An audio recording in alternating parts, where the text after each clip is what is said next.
Listen up, I got an announcement. I want to shout out the Webby Awards. We've been nominated for 2 Webby Awards this year, for All the Smoke, the show, and then also All the Smoke socials. So we appreciate all the love.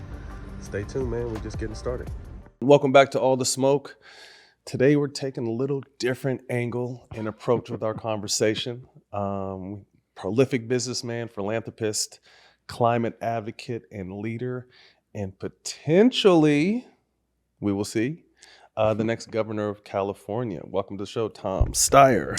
Matt Barnes. Tom, appreciate Thanks for having me. Thanks for coming. You know what was really cool before we even started this is he brought his We Believe shirt. You can show him from 2007. That's a real one too. You can tell by the yellow. He had one. Tell by how messy it is. Yes, it's had some wears. But let's start with it. What do you remember about that time in Warrior basketball? So the thing about Warrior basketball for so long was that the city of Oakland supported those teams in good times and bad. That was kind of the Baron Davis years. Yeah. Mm-hmm. Who was a great player. Mm-hmm. But there was never an empty seat in Oakland Coliseum. Yeah. And, Oakland is such a great sports town, both in terms of producing amazing athletes. Mm-hmm. And for a while, they had some of the best teams in the world. Mm-hmm. The Raiders, the A's and the Warriors. Mm-hmm. And so what I remember about that was going to those didn't really matter how the team was doing. That was always full. The people were always into it, and they love hoop. Yeah, that's what I tell people. I mean, and I think you spoke perfectly to it. No matter where the team was, at the top of the standing or at the bottom of the standing, it was rocking every single night. Loyal, it really was. diehard. The workers at Oracle were always in a good mood, and just the energy around that arena was something. And I was someone who got to play for a handful of teams. It was just like you never forget how you feel when you go to Oracle or get to play in Oracle. It's funny because when I was growing up in New York, we had some great Knicks teams. Mm-hmm. And everybody in New York thought basketball was invented in New York, was played in New York. And that was, the Garden was like totally crazy. And everybody thought they knew how to play hoop, and everybody thought that they were great analysts of what was going on in the court. Right. No, I mean, that's definitely, but I feel like to that point as well, I feel like basketball is better when the Knicks are relevant in the game. And look, they have a great team right now. Yeah, they got a really good team. And so I'm interested to see. The jury's out. I said something, and I like Mike Brown, and I said something early on in this season, and I hope that I'm wrong, because again, I like when the NBA is rocking on all cylinders and all the major teams, from the Lakers to the Celtics to the Knicks. To me, those are the kind of the pillars in the league. When all those teams are good, I just feel like the NBA moves better. Oh, no question. And then it's like a cultural phenomenon, and it's just exciting. Beautiful. And then the game itself, you can appreciate the game, but it becomes more than even the game. Absolutely. Obviously, Oakland is near and dear. I was born in San Jose and grew up in Sacramento. So, getting a chance to play for the Warriors for 2 different spins and getting a chance to win a championship was something that I hold close to my heart. With the only city that I can recall to ever lose 3 major sports teams, how do you replace the economic hit that a city like Oakland takes? I don't know how you do it, Matt. And, it is really everybody of those teams, the owners of those teams could have made a perfectly decent living, return living in Oakland. Absolutely. And they all had their eyes on Bucks. And, sports teams are really funny because at some level they're owned by the fans and they're owned by the community. But legally, they're owned by somebody who paid cash money for them. And that person sometimes, like the Rooneys in Pittsburgh, it's like, well, Pittsburgh kind of does own the Steelers, and they'd never do anything to screw that up. But some of the people are sitting there, and they're basically trying to monetize the love and the passion and the loyalty that fans have. And when that happens, I just hate that. Yeah, just hate it. On your campaign website, it says you are running for affordability. And people may see and look at your background and like, well, this guy's a billionaire, and what does he know about affordability, or how can he even utter those words. When you have that as your slogan, explain what that means to someone who doesn't know. Well, first of all, I'll talk about affordability, and then I'll talk about me. Affordability, everybody in California knows it starts with your house. Renting is incredibly expensive in California, and the ability to buy a house is running away from so many people. The average first-time home buyer 20 years ago was 28 years old, and now it's 42 years old. Wow. And that means people are waiting 14 more years. And one of the things about housing, I'll get to all the other things that are too expensive, like healthcare right now, like gasoline, like food, like electricity. But I remember when I bought my first house, I called my mom and I said, it was California. And I was like, this is just ridiculous. This price is ridiculous, Mom. We should keep renting. And she said, shut up, Sonny. You're building a life. This isn't money. This isn't an asset. You're building a life with your family. What the hell are you talking about? Of course you have to buy a house if you can afford to. Right. And that's true of everybody in California. You want to have a life? It's different if you can build a family in a place that's yours. Yeah. And so, and I'll tell you too, a week ago, I was talking to someone who'd worked for UC. I know you went to UCLA, and this guy was someone who worked not as a professor, but someone who was a janitor. And he had worked for 20 years for UC, and he was living in his car. Wow. So this guy, fully employed, Right. very hard worker. I talked to him, seemed like a fantastic guy. And he's living in his car after 20 years. Yeah. And so, to a very large extent, what's going on is that working people really are living. The cliche is paycheck to paycheck, but the truth is people can't make ends meet. And that's what affordability is. Affordability is a teacher who can't make their healthcare payments. Fully employed, doing a really important job, working their ass off, probably taking money out of their pocket for school supplies, and they can't afford their healthcare. I know, obviously, we could probably talk the entire episode about affordability and how we get there, so we won't do it the whole time. How can I feel it? Yes. Look, there's an assumption somehow. I started a business. I'm the only person in my family who's ever started a business. Everybody in my family, I asked my mom one time, who are you? And she said, I'll tell you exactly who we are. We've never been rich or famous, but we've always tried to participate in our community. That's what your family does. And my grandfather was a research doctor who never made more than $2,800 in a year. And my grandmother hated him for it. She wanted him to make some serious money because they were, very far from being well off. My mom was a teacher in public schools and then in prison. She went to the toughest public schools to try and help kids. And when she retired, she taught in prison for 10 years. My dad was a Navy vet who prosecuted the Nazis after the war at the Nuremberg trials. My brother has been a children's advocate, an at-risk kids advocate since he graduated early from high school to work in the public schools with my mom and teach. My wife has done this. Everybody in my family has been about, what do you give back? Not what do you take? Right. But when at the end of the day, what did you do? And so they didn't understand it. I started a business. It was one room, no partners, no employees, no windows. It was an inner room. A box. Yeah. And I built a pretty big business. And I ran away from it. People say I left billions of dollars on the table intentionally because I really didn't want that life. And I realized I wanted to be more like my family. Like, those are their values. Those are my values. I felt like I don't want to die and I feel like I had no impact. How long into the process of establishing your company and getting the wheels turning and making great money did you realize, okay, this is amazing and I could be leaving billions on the table, but this isn't for me? Realistically, probably, let's see, I'm doing the math in my head. I did it for 27 years and probably for the last 10 years, I was trying to get out. It's not trivial to leave a business that you've built for a whole bunch of reasons. You have customers who think that the business will fall apart if you're not there. You have partners who think the business will fall apart if you're not there.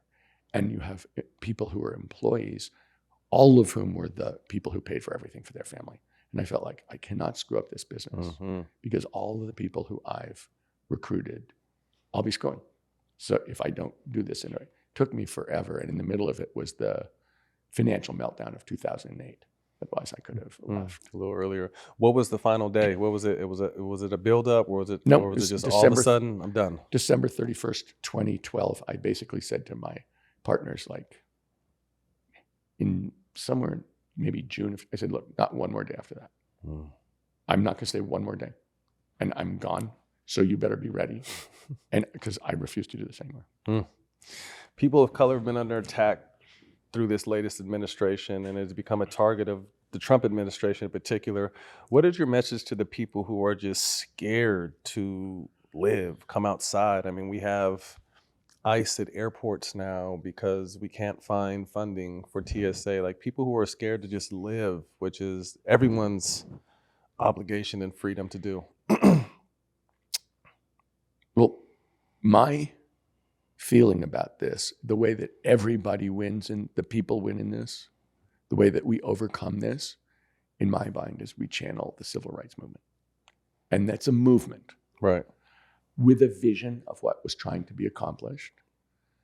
And, you know, it was the last time we had a corrupt, violent, illegal government action against Americans. True. And how did they win?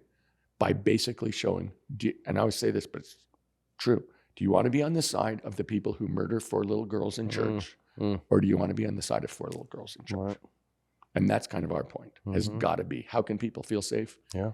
Because they're with everybody else. With the group. And that everybody's standing up together and showing the world we're the law-abiding, open-minded, democracy-loving, freedom-loving people persisting, succeeding together. Or do you want to be with these guys in the masks and the assault rifles and the terror and the stupidity and the violence and the cruelty? I mean, it's the exact same question. And it shouldn't be a hard choice. The hard part is for us to stick together. True. The civil rights movement was an incredible accomplishment because people really did hang in. Yeah. And I think that if that's what we're going to have to do, and we're going to have to, I mean, there were famously some unbelievable visionaries and speakers to explain to everybody what the difference was and to make it clear. Paint the picture. Yes. And that was a huge part of why that was so successful. Thoughts on Gavin Newsom's tenure? Are there some policies, if you were able to become governor, that you will move forward with, and policies you look to improve on? Well, oh my God. We definitely need some change in California. And, you know, I think Gavin and I probably share an awful lot of values. And I think we have a different style. We have a very different style. And, you know, I think it was a different time and he was facing somewhat different circumstances. But I think we're at a point where we need real change in this state. Because I think this state is incredible. And I think the people of California are amazing. And the fact that we're such a rainbow coalition is a gigantic advantage and blessing. And in some ways, we're the most successful state. But we're also the state with the highest percentage of people living in poverty, the highest inequality. And there's so many things we can be doing so much better, because this state should be the state that shows the rest of the country and the rest of the world how it's supposed to work. The model. Yes. And that I call it shared prosperity. We're prosperous, but it's not being shared. And 12 trillionaires and 40 million people who can't make rent is not success. It's got to be shared prosperity. And that is clearly, we have a long way to go in that. We have a long way to go in education. We have a long way to go in terms of breaking down what I think of as the corporate special interests that are, you know, in my mind, have way too much power in this state over working people and that's why working people are suffering so much. Do you feel that the Democratic Party as a whole lacks unity and messaging? Ow, Matt. Well, let me put it this way. The Democratic Party for a long time has basically said we're not Donald Trump. It's like, okay, that's true. That's okay. That's the good thing. but That's what a very are- good thing. But but what are you? Mm-hmm. And I will say this, I don't think we're coming out of this the way we came in. We're not going back to 2012. No. It's like, I mean, we're watching our society be destroyed by President Trump. He's doing it. And we're going to have to remake it. Yes. And that is both extremely traumatizing, but a gigantic opportunity if we in fact can come together with a vision. Because it's not like we were perfect. No. And this is a chance for us to really invent the 21st century in California, goddammit. Mm-hmm. And yeah, it's a challenge. Mm-hmm. But yeah, it's an amazing opportunity for us. And I think too, in you know, as a former professional athlete, you know, getting into this space, I realized obviously stuff doesn't happen like this, and I feel like everything we fight for now and changes we make are things that our children and our grandchildren are going to reap the benefits of. And I think it's hard for people presently to understand that kind of commitment, that it's not overnight change. This is a long haul change. I completely agree. And it's structural. Yes. It's like real change.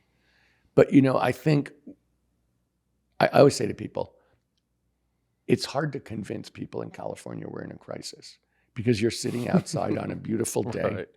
and you're eating some really good food and the wind is wafting over And you you. can and be it's at like, the beach. it You can ain't be in a the, crisis, You can be dude. in the It's redwoods. pretty You can be in the awesome. mountains. You can be in a lot of different beautiful places. But very true to your point. It feels like Right. it's all good. Right. Just chill out. Mm-hmm. But actually what we're seeing is a guy who is screwing us 17 ways from Sunday. And, you know, we can sit there. We can only take it so long. Look, I don't think this war to me is the perfect symbol of the stupidity and the cruelty and the short-sightedness of Donald Trump. I mean, we don't know why we're in it. It's costing us $200 billion, which is not going to education, healthcare, senior care, childcare. We're literally taking $200 billion and blowing it up somewhere half a world away for reasons no one understands. The price of gasoline is going up a lot. So everybody who still drives an internal combustion car is getting screwed to the wall. I don't think people have figured it out yet, but the price of food Yes. is going to go up a lot based on this. And basically, he's Playing taking golf. and we're going broke. You know, we have this gigantic national debt that keeps growing. So here is a guy who is incredibly reckless, incredibly foolish, taking American society and just classically destroying all the best parts of it, including UCLA, going after UCLA. Absolutely. Because it's so great, therefore let's destroy Yeah. it. Let's take it. But like you said, everything happens for a reason, and it's a tremendous opportunity to build from the ground up. And for people to understand, no one is going to do this. We are all going to, you know, you're saying, how can people feel safe? No one is going to do this. Either we're all going to do this or it ain't going to happen. Right. And that's our chance. And it's kind of like, okay, we get a chance to do something. You know, it's kind of like we get to play for the championship. Yeah. So it's like, it's hard. Yeah. Get But ready. isn't that an opportunity? We get to play for the championship. Get ready. I think it's hard to singularly point out any one particular person, but in fairness, to be able to criticize California, I mean, you look at Oakland and the devastation they've been through, San Francisco, LA, and its homelessness. How, in your opinion, do we fix this? If starting day one tomorrow, you are the new governor, what is the first kind of call to action? Well, I'll tell you one thing that I would do on day one. I would call a special election to revoke a corporate real estate loophole, tax loophole, that's worth $22 billion. And we can take that $22 billion and use it for two big things at least. One is to make our schools better, and one is to make our healthcare better. And we need the money. And so, you know, people never like to talk about taxes because it's like, you know, there's who likes to pay taxes? They're super unpopular. But in this case, it's a loophole. There's no reason for it to exist. Can you explain to those, because I don't know the loophole you speak of, to those that don't understand, and kind of give us the cliff notes of what you're talking about? So it's basically that big corporations pay real estate taxes based on the value of their real estate every year, 1%. And the value of their real estate is being kept at 1970s level. So for instance, Disney is paying real estate taxes on Disneyland at 1970s level. It's like, do they not have enough money to pay actual taxes? Like, is there some reason they shouldn't be paying tax on Disneyland? I don't know what it is. Right. And, you know, people who own huge skyscrapers, is there some reason they need a tax break? I didn't understand, you know, because obviously those are money generating assets and they're more valuable because they're making much more money. Yes. So why wouldn't they pay their normal tax rate? Very interesting. There's no reason other than they don't have to. And who likes to pay taxes? So if you had a $22 billion tax break, you'd be like, it seems fair to me. Right. I agree. And that's what they say. So, but that's, I mean, there are a lot of things I want to do, honestly. But, you know, that getting money here so we can go after education, so we can pay for our healthcare is a first step. There's a lot of other things I want to do in terms of housing and all this junk. But I have a plan on all these things. We've spent a ton of time on it. You know, I think I'm the only person running for governor who has an AI plan, an artificial intelligence plan, which is a gigantic thing that is happening right now. It's not going to happen. And if we're not prepared for it, then, you know, shame on us. Absolutely. Billionaires of late have become villains of the modern time. Their net worths have doubled and tripled in the past 5 years. But on the flip side, the regular American is struggling to make ends meet. Middle class is shrinking. You say that fellow billionaires are going to hate you and you don't care. Bring it on. What did you mean by that? They got to pay their fair share. It's unfair. The game is way too rigged. And you know what? People come to California to make big bucks. And they come here because there are a lot of industries here where you can start a business and create enormous wealth if it goes well. And you can't do it elsewhere. I mean, you can't go to Akron and do it. You can't go to, you know, there are very, very few places. They come from all over the world to do it. And they feel like they made that money on their own and they should be able to keep it all. And I think that's complete bullshit. Because this is a system that it's taken hundreds of years to build, that working people have built, that working people sustain, and people have died for. You know, they come here because of rule of law, freedom, democracy, great education systems. They didn't just happen. People went and died in the mud for hundreds of years, mostly illiterate, poor kids, so that that system could live. And they come here and think, okay, I'm just going to rip that off. Not even close to fair, in my opinion. And for all the working people here, if you get around the state and see how hard people work, how sincere they are, how much integrity they have, and how much they're struggling, and you put those two things together, it doesn't make any sense. And I'm totally in favor of people succeeding. Totally great. But you know what? You belong to a community and a state. You belong in a community with a bunch of other people who are also working their ass off. And those people, there's got to be a way that that all works. We're not going back to the lords of the castle and the serfs. And it's really important, and somebody's got to say that, and they don't want to hear it. And that's why I said they can hate me all they want. That's okay. Climate is one thing where greed, particularly right now, is winning. We know that fossil fuels are destroying the earth, and yet administration has rolled back regulations. We talk about sports? We can get there. This is obviously, climate is something that is near and dear to your heart. Speak to that. I mean, we don't want to destroy the planet. And I want to say, I want to clear up one thing that not everybody knows. Everybody thinks that environmentalists are white people driving Volvos. It's not what people think. And why is there that stigma, though? What do you mean? Why is there the stigma that's actually reversed? Why is it true? I don't. It's because people aren't paying attention. And the closer you are to the natural world, the more in tune you are with the natural world, the more you want to preserve it. And I think there's also, to be fair, a big correlation between whether you're a Republican, honestly, which is a pretty white party. And so, but I look at it and I think,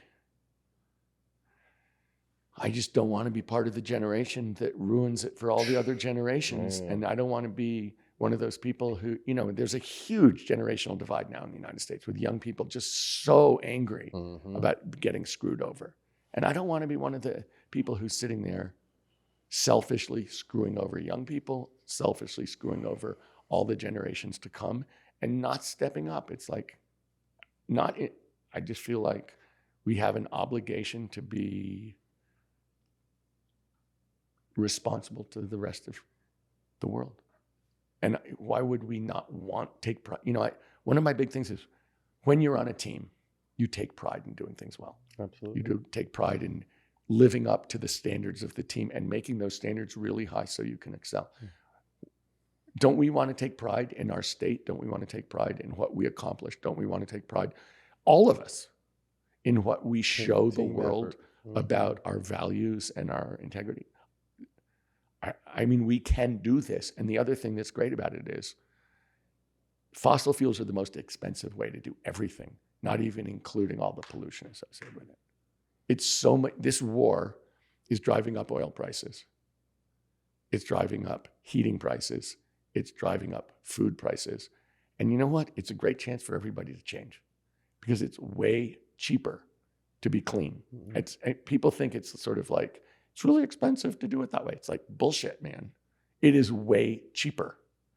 And that is, the rest of the world is moving so fast towards clean electricity and away from fossil fuels. There are African countries that every year increase their electric generation by 50% in a year. Wow. And they do it without telling the government, without telling the electric company. They just do it.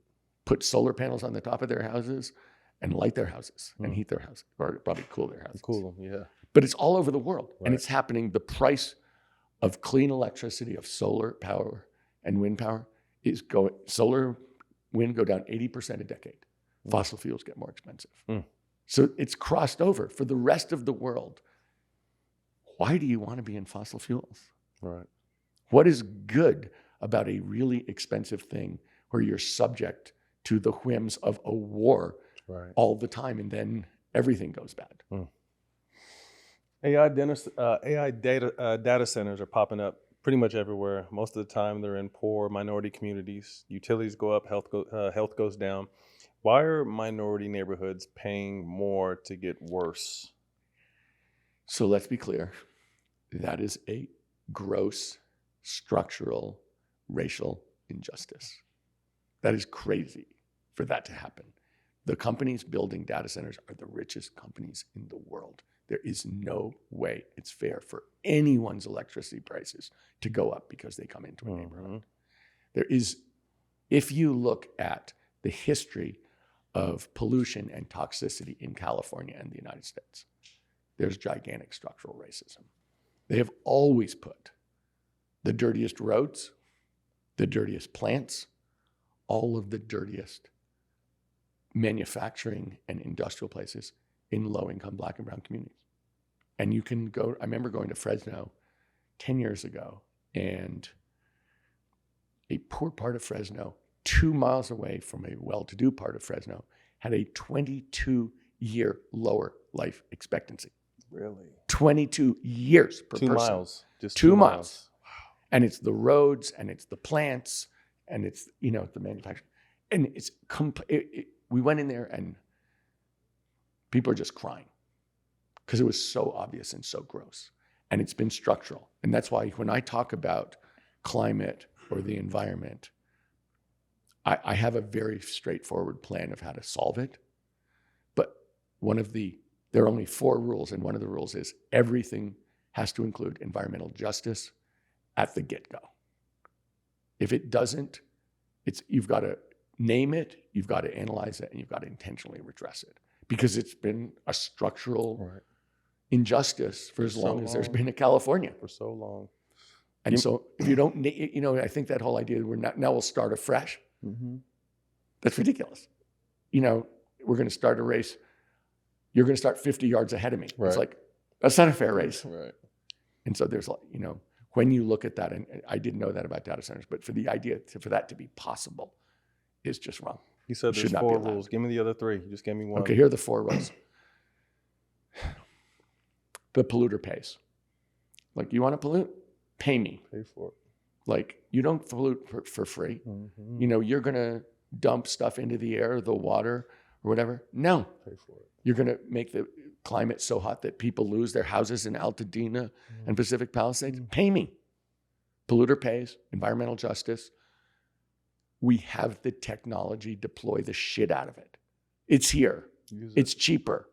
You know, there's a $26,000 EV that goes 400 miles in China. It's cheaper than American cars, and it's way cheaper to run it. I think at this point you save somewhere between, at these gas prices, you save between Right. $10,000 and $20,000 per car over the life of the car by not having to put in gasoline. Mm-hmm. So I'm just saying, so deploy it. We have the technology. There's no reason for us ever to build another fossil fuel plant. We should be getting off this stuff as fast as possible. And the last one is, we are going to have to suck. This is, you know, people don't think this way, but we're going to have, what we're basically doing is building a layer of carbon dioxide in the planet that warms us up. And we're going to have to suck that carbon dioxide back into the ground or back into the ocean. And it's actually not that hard to do because we just use photosynthesis, the natural way of building trees and plants. We're going to have, but there's a lot of technology to make it work. And it's here. And it's invented in California. And they're huge businesses. And the farmers and ranchers can make a lot of money off it. So why don't we just do, that's my fourth rule, is like, let's do that as fast as possible because otherwise we're screwed. So why not be screwed? I hear that. Let's take it back a little bit. New York guy that came to beautiful, sunny California. Your brother didn't give you a choice to go to Stanford Business School. When you first got here, what were your thoughts? Well, for someone who likes to play sports and likes the out of doors, it's like, A dream.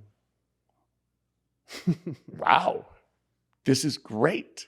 It really was. It was one of those things where I felt like I rode my bike to school. I got to do whatever I wanted to do every single day outdoors. Mm-hmm. And it was kind of hard to believe, to be honest. And I felt like the other thing that's true about California that people don't talk about, and is traditionally, we're so much more optimistic. Yes. You get out here and people are like, it's a great day. Let's do something. Mm-hmm. And you say, well, this is a problem. They're like, great, because there's an easy fix for that. We can do that. And I really appreciated, you know, there's a famous financial meltdown in 2008, whatever they call it, the Great Financial Crisis. And this guy calls me up from New York who's working at JP Morgan, who went to Stanford Business School. And he said to me, how's everybody on the West Coast? And I go, well, you know, David, on the West Coast, if it's a nice day and you own a bicycle, it can be a really good day. And he goes, no, I'm talking about the financial crisis, Tom. And I said, yeah, I'm talking about the financial crisis too. Because there's just a different value structure in terms of what matters the most. Mm-hmm. And I think that, you know, I really value the idea on the West Coast of your whole life, like how your family is, how your health is, you know, what you're doing that's fun, being open to new experiences. It's very different. Mm-hmm. I would agree. What's your hoop game like? Listen, it's very embarrassing to talk about hoop in front of someone who played in the NBA. But I'm from New York, so New Yorkers have a big mouth, and they believe and a lot of pride too. And they believe they're good at hoop. So I will say this: I played hoop my whole life.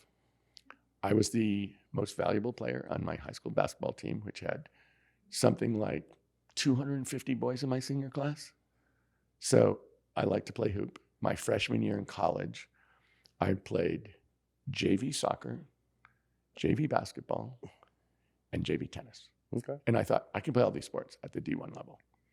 And then I realized, I'm not even gonna get a chance to play these sports at the D1 level because they won't let me, you know, I can't start playing basketball after the soccer season. Mm. Everybody on the basketball team starts Yeah. the first day of school. Yeah. And so I'm gonna In the pay summer. 3 months and then I'm gonna walk on. If you're Bo Jackson, you can do that. Right.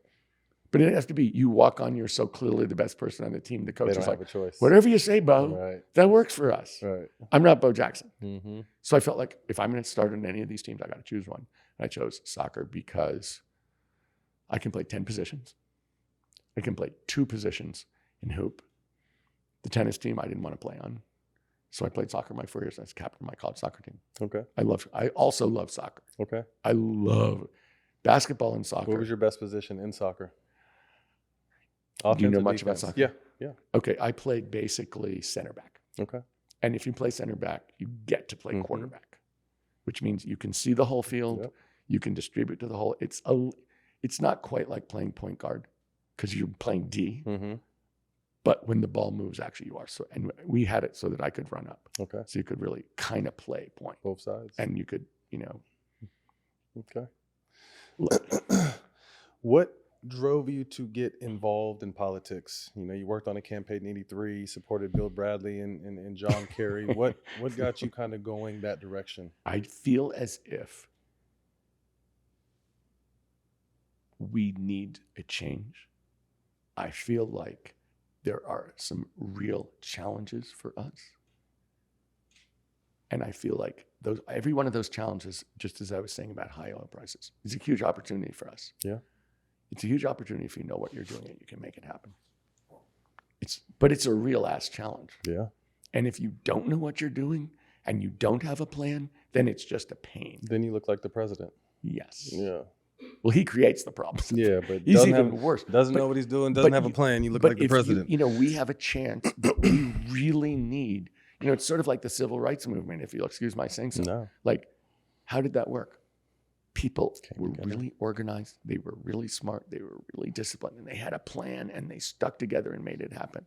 If we do that, we can turn the disaster, which was Southern criminal behavior towards Black people, into something glorious. Yeah. That's what they did. Well, we have a chance to do that. And it's like, why do I want to do that? Why are we on the planet Earth? To do stuff like that, don't you think?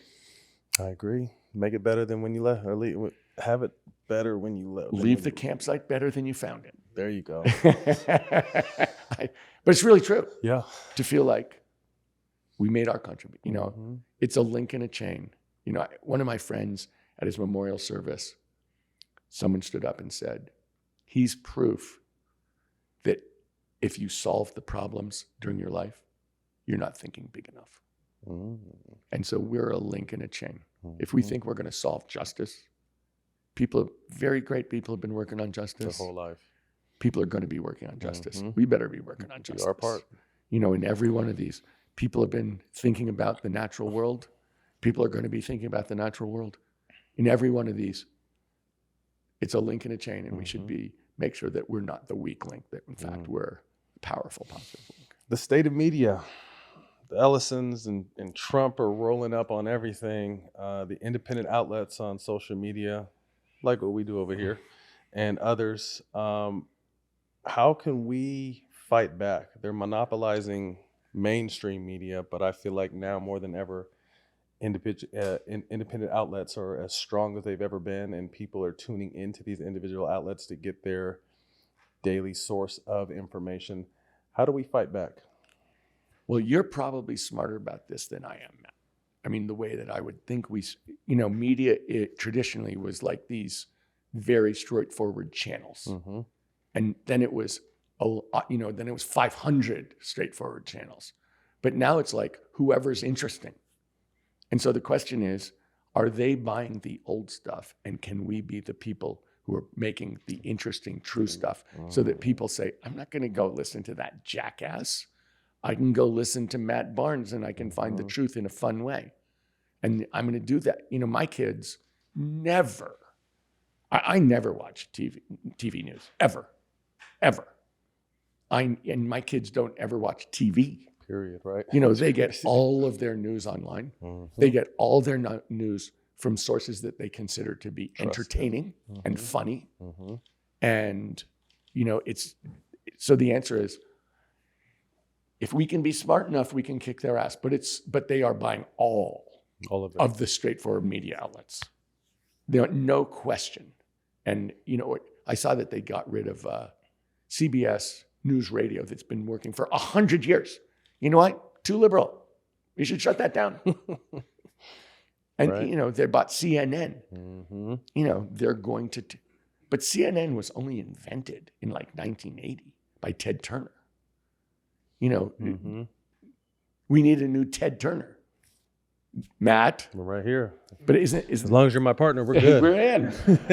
Isn't that the point? Absolutely. About telling the truth? Yes. I mean, look, these guys are lying their ass off. Right. They're professional liars. They're good at it. Mm-hmm. They're consistent at it. Yep.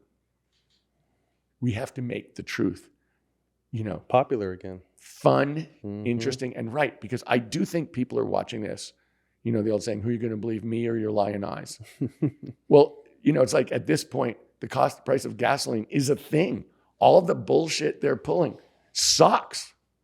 And it's like the news is coming in and it's hard to, they are denying it, And you but it's not credible. You say it and you say a lie enough, it starts becoming the truth. That's the Hitler move. Yeah. Yep. The big lie. You just Mhm. keep repeating the big lie. They believe it. But I also think it's sort of funny because you watch Donald Trump and you can see this man is lost the thread. Oh. He has really lost, because it's like at some point you can go home and tell your mom, you know, I got an A on the test. Well, could I see your report card? I lost it. It's like you can pull that for a Right. couple times, Right. but mom's not that stupid. Right. Or And he's telling people, I've lost my report card now so long. every day, I'm ending wars, but I haven't talked to the other side. I want the Nobel Peace Prize. That's the most unbelievable. ridiculous thing I've ever heard. Unbelievable. Outside of work and business and stuff that has gotten you to this point, what kind of guy are you? Well, I am somebody who really needs to play sports every day. Okay. What is your sport of choice at this time? The things I do these days are tennis, Okay. because you only need one other person to play So, tennis. because you're a tennis guy, I thought it's on paddleball, or excuse me, pickleball. How could you be against Americans outside doing something fun Okay. and being active? So you don't hold a grudge to that. Hell no. Okay. Americans need to be more active. Do if something. they want to play pickleball, Do something. do it. That's a real workout too, by the way. Or those of you turning your nose up to it. Go ahead. Am I? No. I'm talking about others. Oh. No, I still love to. I play any ball sport. Okay. I'll play any ball sport Okay. because that's fun. You golf at all? I have this problem with golf, which is I played golf when I was a kid and I got in fist fights on the court. Too on competitive? the course. And I decided, you know what? Maybe it's not. People don't like it when you do that in golf. No. Like fist fights on the 18th green are I not. mean, are Happy frowned on. Gilmore's okay with it, but outside of that, I don't Have you know ever seen about- someone get in a fist fight on the golf course? No, I've seen it online. I've never seen it personally. I had to stop. Okay. I literally was like, I'm not going to play this sport anymore. Me and you might need to start hanging out because I got your back. Yeah, exactly. Yeah, I got your back. We're a foursome, and There you those two go. guys are going down. Whoever wants it. But I will play any ball sport. I Okay. also love being in the woods. Okay. I mean, I love to be on whitewater. I love to climb mountains. I'm trying to climb all the 14,000 foot peaks in California. Okay. I like to be in the woods. I really dig that. Outside is your thing. I love it. So One message to Californians when it comes time, why should they vote for you? I am the most prepared person here, and I will never, ever not stand up for working people. Mm. Ever. I will die on that hill. I love it. You heard it. All right, quick hitters. First thing to come to mind, let us know. What California city, other than LA and San Francisco, will grow the most in the next Will grow 20 the most? Will grow the most in the next 20 years, in your opinion? Well, the place that's going to grow the most is Riverside. Riverside. Yeah. Okay. It's true. A lot of space out there. Fastest growing county. Last album you listened to front to back. Harder they come. You know it? Who's that by? Jimmy Cliff. No, I missed You that do- one. Oh, shut up, You gotta, man. you gotta put me on Jimmy Cliff. Oh, wait a second. All right. You've never heard it? Oh, it's an unbelievable I album. need to hear it. It's like the original reggae Okay. before Bob Marley. I know. Like, Bob Someone spoke to this, but yeah. mentee of Jimmy Cliff. But you're the second person that I think told me that. And I don't remember where the first person, but now I have to listen to it. Oh my God. And I'll get There's I'll a movie of I'll it. get that my is materials killer. ready. Okay. What's the movie called? Harder They Come. Okay. It's about a guy who is he comes to town, he becomes a reggae star, and he murders somebody. Oh, wow. It's about the murder and then him fleeing the cops. Wow. Okay. And it is, I remember the first time I saw it, I was like, oh my God, he just slashed that guy in the face. It's like, oh. Need to check that out. Oh, it's incredible. Jimmy Cliff. And the music is incredible. Okay. I'm on it. Next time we talk, I'm going to have a little breakdown for you. Favorite restaurant in California? Favorite restaurant in California? Ooh. Favorite restaurant. I'm running them through my head. I went to my favorite recent restaurant. I was in Salinas and I went to an amazing burrito. Oh, really? Hole in the called wall? El Chorrito. The family makes their own tortillas. Oh, yeah. And they've been doing this for 51 years. And Oh, it's yeah. like every generation is back there rolling tortillas. I love it. I'll roll something else, then we'll go eat some. Yeah. And then we'll go eat some. You roll me one, I'll roll you one. You heard it here first. I'll play. Tell me about, I try to tell people, because I've only been a handful of times, but I love it. Sausalito. I mean, Sausalito is right on the bay. So if you want to take your boat out, if you want to go eat some really clean food, if you want some fresh air, or if you just want to wander I just thought along it's and beautiful. look at, I've been there like twice. really It's just pretty. beautiful. Look, the Bay Area is gorgeous. Yeah. People, the New York Times was saying, we live in a hellhole. And I was like, really? Have you looked outside here? Have you been here? Come on. Right. Okay. I would say, look, Sausalito's on the California coast. Mm-hmm. There's no part of the California coast It's that not does beautiful. rock it. I mean, Agreed. there is no part where you couldn't go like, yeah, that works for me. What are we doing here? Yep. All right. I'm going to put you on the spot. Top 5 NBA players, in your opinion, of all time. Kareem. Okay. Wilt. Okay. Jordan. Okay. LeBron. Steph. Ooh. You got to say Steph. I'm not mad at come that. on. I'm not mad at that at all. It's not just because I live in the Bay Area. I'm not mad at that at all. I mean, if you look at those 5, which of those, I mean, who's changed the game the most? It could be the last person you said. most recently, Steph changed the game. Wilt changed the game Yep. completely. Kareem, they The couldn't person who dunk. I left off, who is, I did that off the top of my head, just going sort of chronologically. Bill Russell, man. I mean, for somebody, And he first went black to coach, USF too, didn't he? USF Dunk? from Oakland, Yep. went to Oakland Tech. What? We got an Oakland guy But in I'm the just house. saying, I mean, in terms of being a spokesperson outside the game as well, Bill Russell's kind of. All right, this isn't on the board, but since you are such a Warrior fan and you do like Steph as much as the rest Well, of he us is do, really good. he's incredible. I mean, yeah. I mean, how about the Olympics? I am not He doubting, won the Olympics, man. I am not doubting anything you're saying about Steph. I love Steph. Where do the Warriors go from here? So I agree, because you look at that team, and they've been incredible the whole time he's been there. What would they have been without him? I mean, A hole in the wall. mediocre. Yeah, at best. Honestly, I mean, the really great players in hoop make everybody better. Yeah. You look at all those people on the Bulls who played with Jordan, and they're like great players. Without Michael, Yeah. I mean, you'll never know. Yeah. You'll never know. But when Steph's in the game, all of a sudden, Everybody plays at a higher everybody's, going into the Hall of Fame. Seriously. level. Literally. Yeah. It's like you don't replace No. Steph Curry. He's a generational player. Mm-hmm. And not just that, he's such a great team player. Yeah. He's a great leader. He's a great person. It's like, give me a break. Right. Like, there's so much good about him being on a team, in addition to the fact that he's this phenomenal player. Yeah.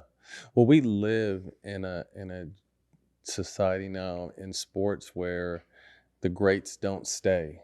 The greats jump around and try to maybe go do. I feel like Steph is going to be a throwback from that standpoint, and I think he's going to. thought about that, He's because going he's just assumed he's in the gonna Bay ride, Area, it'd be right. like saying we're going to get rid of the Golden Gate Bridge. It's like, what?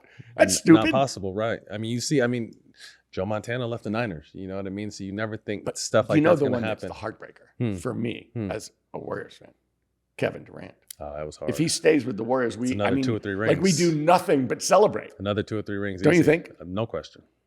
It was like And he's a great player, and he seems like a really good guy. I obviously don't know him, but it's like, Yeah. come on, That was a big KD, hit. please. That was a big hit. Yeah. Some internal shit went on over there. Anyways, so you're hoping that he rides until the sunset as a warrior. Well, really great athletes do it on their own schedule. And, you can't tell. Jim Brown leaves Nope. early, and, some people play till they're, Gordie Howe plays till he's 56 years old or something. Yeah. So I can't tell. I don't think that Steph Curry will be playing if he can't be, Beat absolutely top tier. Last question. One guest you would like to see on All the Smoke? That I'd like to watch, or who I think it's important for you to talk to? Whatever you want. Important for me to talk to. You know who I think you'd really get who should come on here? An older person, Jane Fonda. Ooh, that'd be dope. Because Interesting. something? She's a rebel. Yeah. She's willing to take a stand. Tell it how it is. In a good way. She's super smart and very articulate and, clever in the way, but also somebody who's taken real shots. Yeah. People, people used to just hate Jane. Yeah. Just hate her. And she rode right through it. Yeah. And she's done, I wrote a book, and Jane did It was a bestseller, by the way. It was. But congratulations. That's not that big a deal. But I was going to say, so Jane did a book talk with me. Oh, did she? To sell Okay. books. You get a bunch of people in auditorium, and they come to see Jane, and they hopefully buy my book. And so Jane is so polite. She's like, you were a New York Times bestseller. Jane Fonda's book was #1 on the New York Times bestseller for so long that they had to redefine bestseller so someone else could be #1. She never said that. Okay. I mean, she had completely crushed it. She's got Oscars. She invented sort of the fitness revolution. All these things. She never says anything about it. It's always about the next thing. I think that'd be interesting. I think you get a big ass kick out of her. I like that. Well, Tom, thank you for your Deal. time. Yeah. That's a wrap. Thank you for having me. Tom Steyer, you can catch this. Is this the next governor of California? It's up to you. But thank you for your time, man. Appreciate you. That was good. Appreciate it. I can't think of anything. No.